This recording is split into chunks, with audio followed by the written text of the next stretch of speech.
কি বলবো, তোর দিদি কতদিন পরে শ্বশুর বাড়ি আইসো, এখন তো আসে না। তোর বর যা ব্যবহার, তা দেখে আমার মেয়েটা বাড়ির সামনে আসে না।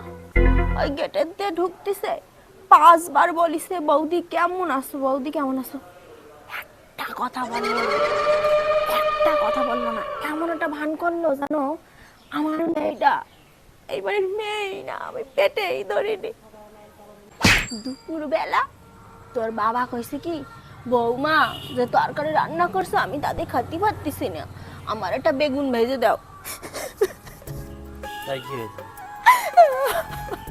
ভালো কথা বলেছি। বেগুন ভেজে দিতে পারতো। আমারে বলে নাই রে, তোর বউরি বলিছে।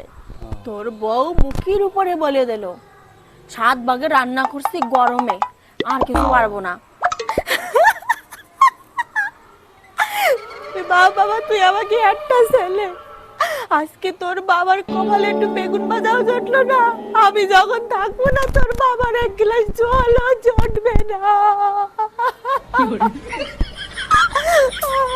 আমাকে বৃদ্ধাশ্রমে দিয়াই, আমাকে বৃদ্ধাশ্রমে দিয়াই বাবা, তাই ভালো হবে। তোরা ভালো থাক বাবা, তোরা ভালো থাক, চুকি থাক।